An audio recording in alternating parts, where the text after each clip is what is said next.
Hey guys, welcome back to my channel.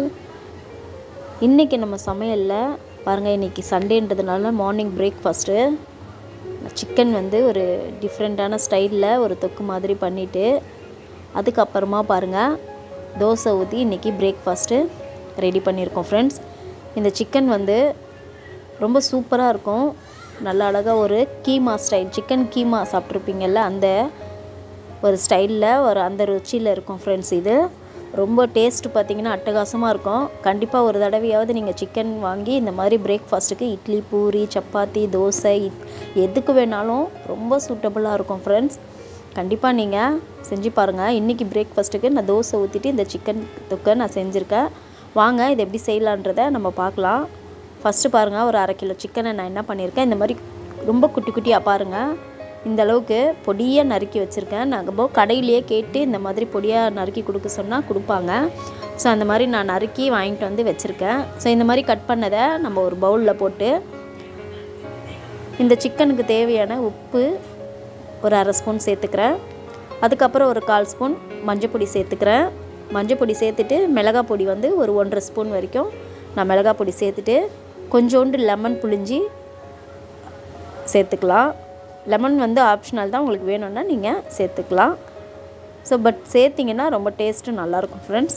Lemon சேர்த்துட்டு இது அப்படியே நல்லா ஒரு 1/2 அன் ஹவருக்கு மேக்னேட் பண்ணி நம்ம வைக்க போகிறோம். நல்லா பெசரி இந்த மாதிரி மூடி போட்டு நம்ம இதை அப்படியே மசாலாவில் ஊற வச்சு நம்ம ஒரு 1/2 அன் ஹவர் ஓரமாக வச்சிடலாம். இதுக்கு தேவையானது பாருங்கள், நல்லா ஒரு பெரிய சைஸ் வெங்காயம் 2 வெங்காயம் எடுத்திருக்கேன். ஒரே ஒரு தக்காளி எடுத்திருக்கேன். தக்காளி அதிகமாக போடக்கூடாது. ஈவன் நீங்கள் தக்காளி போடலனாலும் பரவாயில்ல. அதுக்கப்புறம் பாருங்கள், பச்சை மிளகா காரத்துக்கு ஏற்ற மாதிரி நான் ஒரு 4 பச்சை மிளகா 2ஆக கீறி நல்லா கட் பண்ணி வச்சுருக்கேன். தேவையான அளவு கருவேப்பிலையும் எடுத்து வச்சுருக்கேன். அந்த ஒரு தக்காளியை பாருங்கள், நல்லா வெங்காயமும் தக்காளியும் நல்லா எந்த அளவுக்கு நீங்கள் பொடியாக சாப் பண்ணணுமோ அந்த அளவுக்கு சாப் பண்ணி எடுத்துகிட்டு வந்துடுங்க. நல்லா பொடியாக கட் பண்ணி வச்சுக்கிட்டேன். இப்போ அதை செய்ய ஆரம்பிச்சிடலாம். ஃபஸ்ட்டு ஒரு பேன் அடுப்பில் வச்சுட்டு தேவையான அளவு எண்ணெய் ஊற்றிக்கிறேன். எண்ணெய் நல்லா சூடானதுக்கப்புறமா பட்டை வகைகள் எல்லாமே சேர்த்துக்கலாம். நான் ஒரு 2 மராட்டி மொக்கு, ஒரு 3 ஏலக்காய், ஒரு அன்னாச்சி பூ, அதுக்கப்புறமா 4 லவங்கம், தேவையான அளவு அந்த பட்டை, அதுக்கப்புறம் ஒரு ஸ்பூன் சோம்பு, இது எல்லாமே சேர்த்துட்டு நல்லா லைட்டாக பொரியிற அளவுக்கு நம்ம கிளறி விட்டுடலாம். நல்லா இது சோம்பில் நல்லா பொரிஞ்சு ஃப்ளேவர் வாசனை வரும். அந்த ஃப்ளேவர் வரும்போது இந்த நறுக்கி வச்சுருக்கிற வெங்காயம் ஃபுல்லாகவே ஆனியன் எல்லாத்தையுமே ஆட் பண்ணிக்கலாம். ஆனியன் ஆட் பண்ணி நல்லா வதக்கலாம். அது கூடவே எடுத்து வச்சுருந்த நம்ம பச்சை மிளகா, கருவேப்பிலை இது எல்லாமே அது கூடவே சேர்த்துக்கலாம் ஃப்ரெண்ட்ஸ். தக்காளி இப்போ சேர்க்க வேண்டாம். தக்காளி நான் எப்போ சேர்க்கணுன்றதை நான் சொல்கிறேன் உங்களுக்கு. ஸோ நல்லா இதை வதக்கி எடுத்துக்கலாம். டிரான்ஸ்பரண்ட்டாக கலர் மாறி வந்தால் போதும், ப்ரௌனாக வரணுன்ட்டு இல்லை. பாருங்கள், இந்த அளவுக்கு நல்லா வதக்கியாச்சு. இப்போ இது கூடவே பாருங்கள், இஞ்சி பூண்டு பேஸ்ட்டு நான் ஒரு 2 ஸ்பூன் ஆட் பண்ணிக்கிறேன்.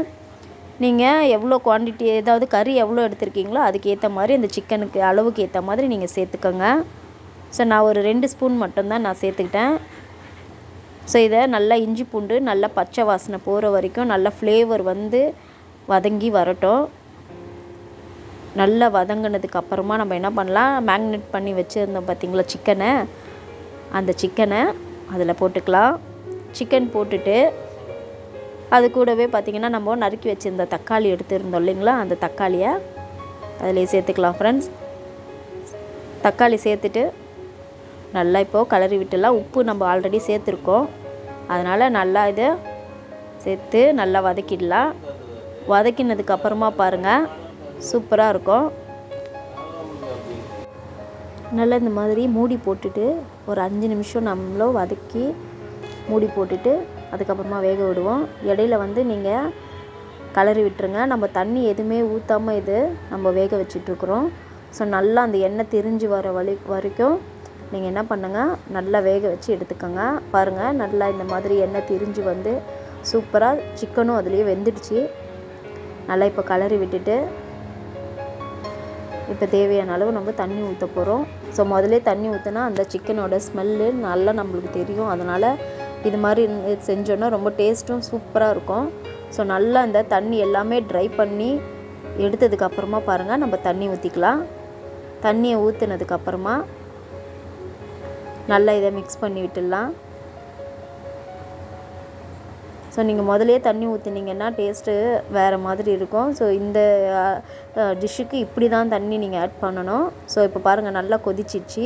தண்ணி கூட சுண்டி வர்ற நேரத்தில் நம்ம என்ன பண்ணுறோம், ஒரு 1 ஸ்பூன் அளவுக்கு கரம் மசாலா எடுத்து வச்சுருந்தேன். அந்த கரம் மசாலாவை சேர்த்துட்டு அதே அளவு சிக்கன் மசாலா சேர்த்துருக்கேன். சிக்கன் மசாலாவும் இந்த 2 பொடியும் போட்டுட்டு நல்லா கலரி விட்டுக்கலாம். நல்லா சூப்பராக கலர்னதுக்கப்புறமா உப்பு செக் பண்ணிவிட்டு உப்பு போட்டுக்கோங்க. எனக்கு பத்தலை, அதனால் ஒரு 4/4 ஸ்பூன் உப்பு நான் ஆட் பண்ணிக்கிறேன். நீங்கள் உப்பு போதும்னா கம்மியாக சாப்பிட்றவங்களா இருந்தால் அப்படியே விட்டுடலாம்.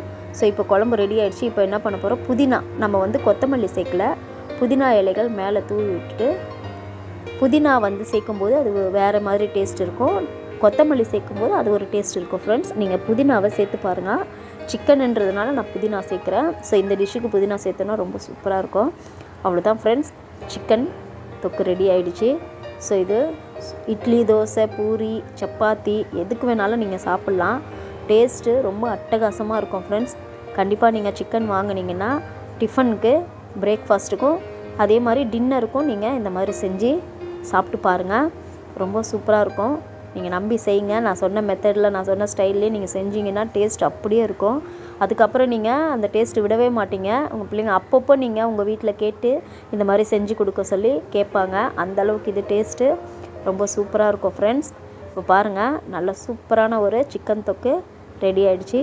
இதை இப்போ நம்ம சாப்பிட்டு பார்த்துட்டு சொல்லலாம். அதுக்கு என்ன பண்ண போகிறோன்னா, இப்போ நம்ம அடுத்தது இந்த சிக்கன் வந்து இப்படி இருக்கட்டும். நம்ம அடுத்தது நம்ம தோசை ஊற்றிட்டு இது எப்படி இருக்குது, டேஸ்ட் எப்படி இருக்குன்றத நான் உங்கள்கிட்ட ஷேர் பண்ணிக்கிறேன். ஃப்ரெண்ட்ஸ், ஓகே, வாங்க இப்போ தோசை ஊற்றி சாப்பிட்லாம். பேன் அடுப்பில் வச்சுட்டு பேன் சூடாகிடுச்சு. இப்போ நான் தோசை ஊற்றிக்கிறேன். ஸோ நல்லா தோசை நல்லா மொறுன்னு தோசை ஊற்றி அந்த சிக்கன் இது கூடவே வச்சு சாப்பிடும்போது டேஸ்ட்டு ரொம்ப சூப்பராக இருக்கும். ஃப்ரெண்ட்ஸ், நீங்கள் செஞ்சு பார்த்துட்டு உங்களுக்கு எப்படி வந்தது டேஸ்ட்டு, நீங்கள் எப்படி சமைச்சிங்கன்றது எனக்கு கமெண்ட் பண்ணி சொல்லுங்கள். ஃப்ரெண்ட்ஸ், நானும் தெரிஞ்சுக்கிறேன். ஸோ இப்போ தோசை ஊற்றியாச்சு. இன்னும் ஒரே ஒரு தோசை ஊற்றிட்டு நம்ம போய் சாப்பிட ஆரம்பிச்சிடலாம். அவ்வளோதான், தோசை ஊற்றி எடுத்துகிட்டு வந்தாச்சு. இப்போ இந்த சிக்கன் தொக்கை நம்ம வச்சுட்டு நம்ம டேஸ்ட் பண்ணி பார்த்துடலாம். ஸோ இப்போது நீங்கள் உங்கள் வீட்டில் நீங்கள் செஞ்சுட்டு டேஸ்ட் பண்ணிவிட்டு எனக்கு சொல்லுங்கள், நீங்கள் எப்படி செஞ்சீங்க, உங்களுக்கு டேஸ்ட் எப்படி இருக்குதுன்ட்டு. அவ்வளோதான். இப்போது இந்த மாதிரி சின்னதாக நம்ம சிக்கனை கட் பண்ணதுனால ஒவ்வொரு தடவை நம்ம எடுக்கும்போது ஒரு பீஸ் நம்மளுக்கு கிடைக்கும். ரொம்பவே அந்த தோசை கூட சேர்த்து சாப்பிடும்போது அட்டகாசமான டேஸ்ட்டில் நம்ம சாப்பிட்லாம். அந்த சிக்கன் பிச்சு சாப்பிட்ணுன்ற இதுவே இருக்காது. சின்ன பிள்ளைங்களாம் அழகாக ஒவ்வொரு பீஸ் எடுத்து சாப்பிட்ருவாங்க.